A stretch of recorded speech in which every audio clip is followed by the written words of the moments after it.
चाहता हूं कि इस्लामाबाद में एक रिसेप्शन थी जिसमें कुछ बच्चों को अवार्ड्स देने थे।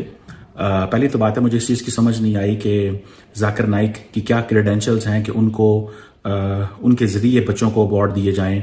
उनकी क्या कंट्रीब्यूशन है साइंस एंड टेक्नोलॉजी के हवाले से, उनकी क्या कंट्रीब्यूशन है इमर्जिंग टेक्नोलॉजी के हवाले से, क्रिटिकल इंफ्रास्ट्रक्चर या क्रिटिकल इमर्जिंग टेक्नोलॉजी के हवाले से उनकी क्या कंट्रीब्यूशन है। इस किस्म की हरकतें देख देख के अब तो there is nothing which shocks me, which surprises me. सबसे बड़ी बात है, इसको जाकिर नाइक को ये नहीं बताया कि ये लड़कियां बेचारी यतीम है, और यतीम का मतलब है उसके पेरेंट्स नहीं है, उसके बहन भाई नहीं है, तो उनका महरम वहां पे कहां से आएगा।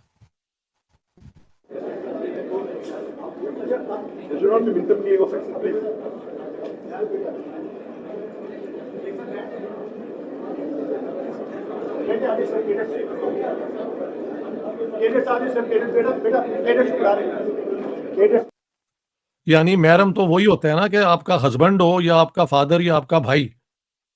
तो जो बच्चियां जो हैं वो हैं ऑर्फन्स, यानी वो यतीम है, तो उनके तो ये तीन चीजें नहीं है। वहां पे इसको क्या, वहां पे वो इसके क्या ख्याल था कि मैं लड़कियों को देखूंगा तो मेरा दिल आ जाएगा और मेरा ईमान कमजोर हो जाएगा, या लड़कियां देख के मुझे मेरे पे आशिक हो जाएंगी। What is the big issue भाई। नेक्स्ट, इस दुनिया की एक ही सच्चाई है, डॉलर। इसके अलावा कोई सच्चाई नहीं है, बाकी सब फ्रॉड है। ठीक है, या तो पावर हो या डॉलर हो, और उसमें से भी ऊंचा डॉलर है, क्योंकि अगर डॉलर है तो पावर आप ले सकते हैं। जय हिंद दोस्तों। तो भाई पाकिस्तान ने खुद ही अपने मुंह पर पूरी देश दुनिया से थुकवा लिया। भाई सबसे पहली बात तो मेरे को ये नहीं समझ में आ रही कि इसको कौन सी इसके पास उपलब्धि है जो पाकिस्तान इसको, यार इतना तो कोई अपने दामाद का स्वागत नहीं करता जितना पाकिस्तान लगा हुआ है।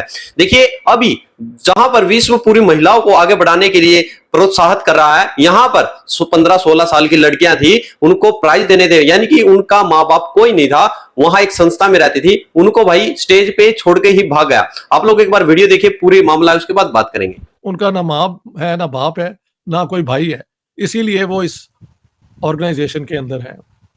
तो तुम उनके बाप बन जाओ, बहन बन जाओ, सब बन जाओ, उस मौके पे सिर्फ तुमने शील्ड देनी है। अगर पाकिस्तान गवर्नमेंट डॉक्टर साहब, ये जो आपने सर ये जो आपने कमेंट किया ना कि उनके बाप बन जाओ, असल में तो ये होना चाहिए था कि जाकिर नाइक साहब खुद बाप बन के उनके सर पे हाथ रखते। असल में तो ये यही रोल था जो आपने बात की। लेकिन इसके बाद अगर गवर्नमेंट ऑफ पाकिस्तान उसको एक्सपेल नहीं कर देती, हमारे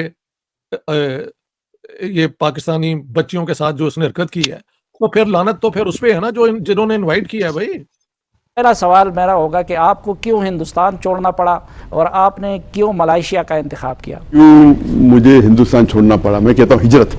क्यों मैंने हिंदुस्तान से हिजरत की? हिजरत is the more better Islamic terminology.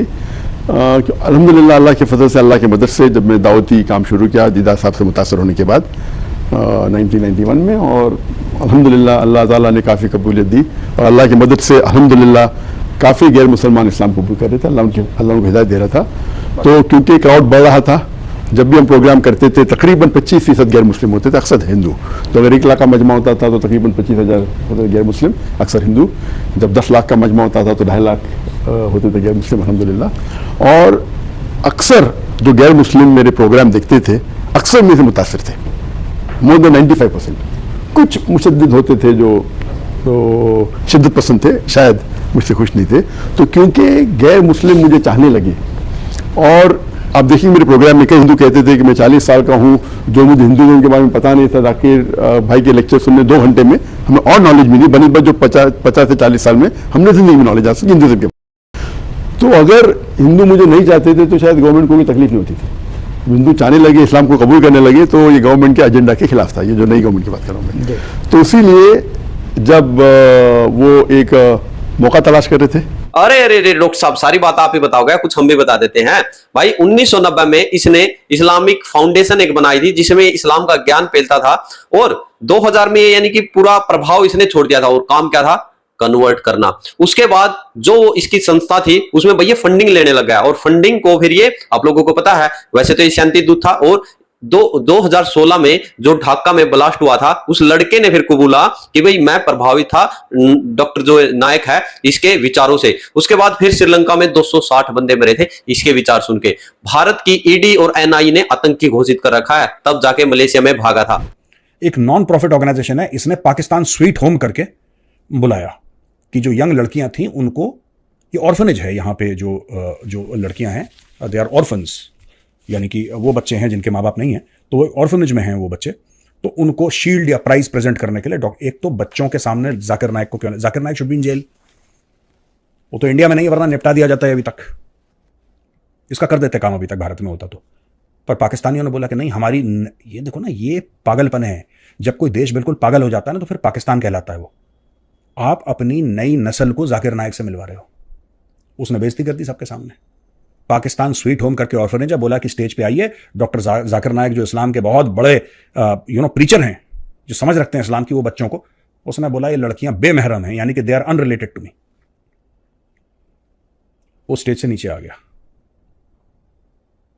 ये भी डॉक्टर जाकिर नाइक का बहुत बड़ा प्रोपेगेंडा है। जब उसको बुलाया था फंक्शन में, क्या उसको नहीं बोला था? क्या उसको ये नहीं बोला कि सर आप, क्योंकि होता है लोगों के मैनेजर होते हैं और मैनेजर्स को बताया जाता है कि आप इस फंक्शन में जाएंगे, ये होगा, इस वक्त आप स्टेज पे चढ़ेंगे, आपको ये बोलना है, फिर आप यहां से मुड़ के इन 3 सीढ़ियां लेकर आप नीचे वापस अपने यहां पे आ जाएंगे, यहां पे लोग फोटोग्राफ, होता है यार, हम भी जाते हैं फंक्शन में, everything is decided before hand, आपको पता है आप कहां जा रहे हैं, अनलेस ऑफकोर्स मीडिया का कोई इवेंट है, दैट्स अ सेपरेट केस, वहां पे तो everything is impromptu, but otherwise when you are not going for a media event, जब आप ऐसे प्रायोजित किसी स्पॉन्सर्ड प्रोग्राम में जा रहे हैं, स्पॉन्सर्ड इसलिए बोल रहा हूं क्योंकि पाकिस्तान की सरकार ले गई थी उसको। उन्होंने कहा है मैं खवातीन, इन लड़कियों को, खवातीन नहीं, इन लड़कियों को, इन 15-14 साल की लड़कियों को मैं अवार्ड नहीं दूंगा। जब वो चले गए तो जो वहां पे इंतजामिया थी वो बड़ी शर्मिंदा हुई। उन्होंने फिर क्या किया, उन्होंने कहा जी ठीक है ऐसे करें, बॉयज स्काउट्स को आप अवार्ड दे दें, गर्ल्स स्काउट्स को अवार्ड ना दें। अच्छा, मुझे तो ये समझ नहीं आई, पहले बात है, आपको पहले दिन से हम एक चीज कर रहे हैं, डिस्कस कर रहे हैं कि शर्मनाक बात यह है कि क्यों उनको इनवाइट किया गया और क्यों प्राइम मिनिस्टर उनको मिल रहे हैं। अगर वो आ भी गए हैं तो what's the logic behind this. मैंने आपको पहले कहा था कि अमूमन जो राइट विंग इस्लामिस्ट होते हैं, या राइट विंग इस्लामिस्ट ये जो क्लैरिक्स हैं, इनकी समझ नहीं है कि ये क्या क्या कंट्रीब्यूट करेंगे पाकिस्तान की सोसाइटी में।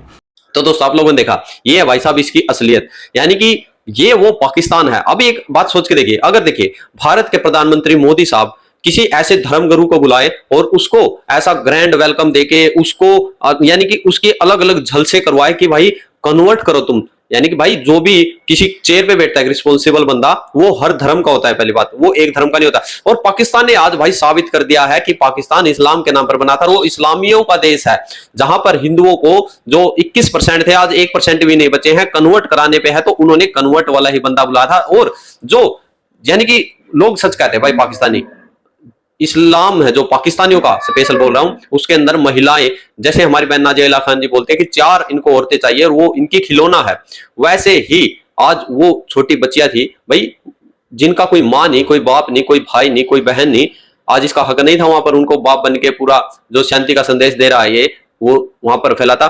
तो ये है भाई इनकी एक्चुअल हकीकत, ये है इनकी असलियत, और ये है इन पाकिस्तानी जो एक्चुअल इनके हुक्मरान है उनका चेहरा। आप लोग क्या राय है कमेंट सेक्शन में जरूर लिखें। जय जवान जय श्री राम।